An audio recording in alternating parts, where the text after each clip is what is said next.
我什么都可以做，只要你帮我度过这3个月，成年后我归你。长期遭受校园暴力，被逼到绝路的他，遇到了初来乍到、够坏且够拽的你，他把你堵在门口，你挑起他的下巴，笑得恶劣。确定什么都能做？那舌吻会吗？少女瞪大眼睛看着面前顽劣的脸，耳边传来你教学的声音：第1步，走到我面前；第2步，捧着我的脸；第3步，吻我。你揽着女孩的腰肢，情绪翻涌。这一步很关键，要用心，我不说停就不能停。你坐在沙发上，看到了他的书包，这人丢三落四，就这脑子还高考呢。药效上来了，你眯了一会儿，没过多久就传来了敲门声。你有些烦闷的起身去开门，却看到了站在门口气喘吁吁的女孩，她身上狼狈又湿漉漉的，脱掉鞋子拎着菜往里面走。你晚上是不是没吃饭才会胃痛？我去买了点菜。你下意识的侧身让开了路，看他拎着菜进了厨房。白小雪熟练的把菜拿出来，一条小鲤鱼，几颗小青菜和2个番茄，还有几个鸡蛋。她把掏空内脏的鱼放在盆里泡着，死了的鱼尾巴还在剧烈扑腾。白小雪看着扑腾的鱼，一瞬间好像在看自己压下眼底的酸涩，正准备洗菜，就看见你双臂抱胸靠在墙壁上，不爽的提醒道：你那手是真想废了，就你那手沾了水，要是明天还能拿起来比，我就跟你姓。白小雪不在意，没事的，过几天就好了，这期间扫地做饭都不成问题。你按住她准备伸进水里的手，你该不会是想把手弄坏了，然后赖上我吧？你把白小雪从灶台前扯开，白小雪无措地站在旁边。我真没事，要是我的手真拿不起笔了，也不怪你，我绝对不给你添麻烦。你站在这就是给我添麻烦，受了伤就得养伤，你这么大的人了，还要人教吗？一边去，你跟我说怎么弄，我来弄。白小雪试探地问：那你帮我洗菜，我来炒菜行吗？随你。几分钟能干完的活，你愣是花了15分钟。很快饭菜做好了，你坐在椅子上，低头看着那道西红柿炒蛋，目光晃动。白小雪捧着鱼汤的碗就递过来了。冰养同学，先喝碗鱼汤养养胃吧。你接过来鱼汤，白小雪屏住呼吸，留意着你的每一寸情绪。她小心问道：味道怎么样？合你的口味吗？味道还不错，你也吃。别说我怠慢了英语课代表。不用了，我得回宿舍。白小雪拿起书包，你也没挽留，在她站起来的时候才来得及。你叫什么来着？白小雪。她声音软软的却很清晰。白小雪。你默念了一遍，又说了句：你把药拿走，别让我说第2遍。白小雪只好拿了药，然后又听见你淡淡的声音：门后有伞。她小声说了谢谢，穿好鞋轻轻带上门。公寓里恢复一片安静，你拾起筷子，一口一口吃着面前的西红柿炒蛋，浮躁的心莫名沉静下来。这时房间里突兀的响起电话声，是父亲的，你却任由电话声一遍一遍响着。白小雪走出公寓，撑开伞，没犹豫的一头扎进雨里，跑回学校宿舍。刚到4楼就被汪晴给拦住。小雪，你怎么才回来啊？不过也庆幸你刚回来。那个孟蕊带着几个外校的女孩，气势汹汹的过来找你，把你的床铺都弄湿了。熄灯前她都没等到，骂骂咧咧又走了。听到这话，白小雪紧绷的神经才稍稍松懈了一些。你今晚跟我睡吧。不用了，谢谢你。你被子全湿了，怎么睡啊？没事的。白小雪挤出一丝笑容，隐藏着酸楚。这天闷热，我晚上不盖被子也不会着凉。你先回去吧，你早点休息，我回宿舍去了。白小雪摆了摆手，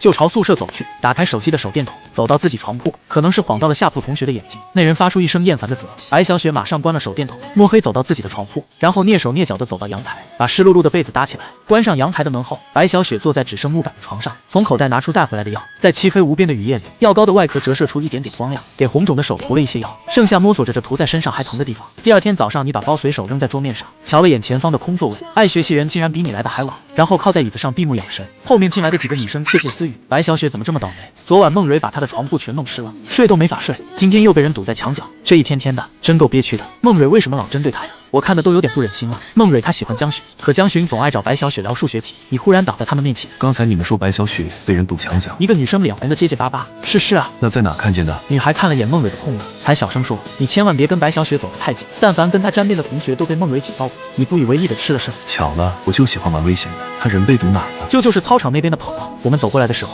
正看见白小雪被人带过去。边阳同学，中午要不要一起吃个饭？我请你吃校外那家最新的日料。我不跟你们这种背后嚼舌根子的人吃饭。说完不顾2人的神情，就往教室外跑去。此时，白小雪被推搡到了操场监控盲区的角落里。你就是白小雪是吧？昨天晚上居然敢放蕊姐鸽子！一个黄毛用力推她的肩膀，白小雪的后背重重撞在墙壁上。3人是社会上的小混混，进入清远是孟蕊的安排。黄毛上下打量白小雪，说话呀，哑巴了。又拍了拍她的脸，来的时候不是喊得挺带劲的，叫老师叫保安呢，现在怎么不敢喊了？白小雪身体瑟缩了下，下意识的伸手去挡。这里是学校，你们别过分。3人不屑一顾，哎呦喂，这才哪跟哪啊？要不要见识见识更过分的？3个人轮流推搡她。白小雪此时就像笼子里跑不掉的猎物，有个男人的动作逐渐下流。白小雪慌了，使劲推开他就想跑，头发瞬间被人抓住往后扯，后脑勺撞在了墙上，他只觉得骨头都要撞散了。臭丫头还想跑？你当哥3个是吃素的呀？挣扎中，白小雪抓伤了对方的脸，那人吃痛的喊了声，拿起地上的砖头就要砸下来。白小雪本能蹲在地上，用手臂护住脑袋。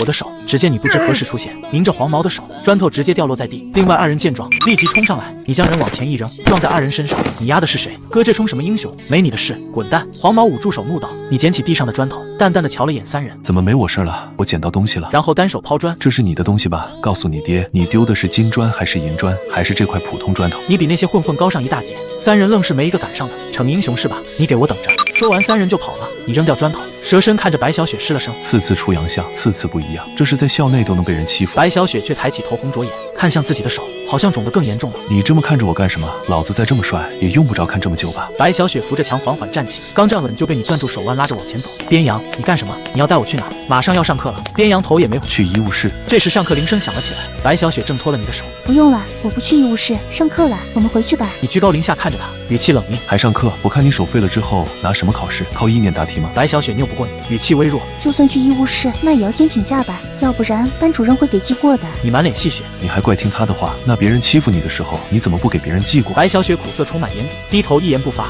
你不容抗拒地拽起他，朝医务室走去。这次他没有反抗。那三个人是孟蕊找来的吧？你侧身瞧着他，他这么针对你，是因为你抢了他的男朋友吗？白小雪抬起头，你说的是江巡吗？我一说你就知道，看来你还挺在意那个江什么的。你脸鼓鼓的接着说，那你怎么不去找那个他帮你，反而来找我？白小雪吸了吸鼻子，孟蕊是因为江巡才针对我，我要是去找江巡，他更不会放过我。你闻言吃了味，别说，某种程度上你还不算没脑子。走了2步，你又问，所以你还挺喜欢那个江什么巡的？白小雪低着头没说话，一只手摸进口袋里，失神的看着地面。你敲了敲他的脑袋，跟你说话呢，你很喜欢他是吧？白小雪茫然的看着你，喜欢什么？老子管你喜欢什么！你回头看了他一眼，面无表情的朝前走去。白小雪不明所以，快步追了上去。对不起，我刚才走神了，没听清，你能不能再说一遍啊？老子是狗啊，你让我再说一遍，我就得说。说完你走得更快，白小雪跑着追上去。边阳同学，你是不是生气了？对不起，你别生气。你脚步陡然停下来，他的额头径直撞到你脊背上，他仰起头撞酸的鼻尖，眼圈泛起水汽。你是有爱道歉的怪癖吗？这也对不起，那也对不起，你对不起全世界是吧？白小雪抿了抿嘴，唇角声音轻轻的，我只是不想让你不开心，不想失去你这个朋友。闻言你莫名其妙就消气了，语气都变缓了。真正的朋友，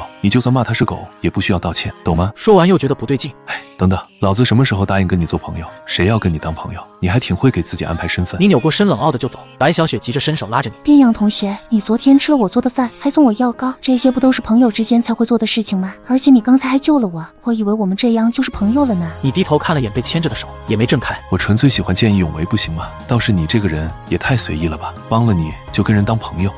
当你的朋友怎么那么廉价？老子才不稀罕！听到这话，白小雪垂下眸，缓缓松开了手。你看着他，语调依旧不耐，还愣着干什么？赶紧去医务室，等着老子抱你去啊！白小雪应了一声，乖巧的跟在你身后，还没压住心底的疑惑。边阳，你为什么会来操场这边？你头也没回。散步不行啊？可当时马上就上课了，这边又很偏僻，你才刚来学校，是怎么找到这里的？你是10万个为什么吗？想说什么就问，别拐弯抹角的。我就是想问你，是不是特意过来帮我的？毕竟这里离教学楼很远的。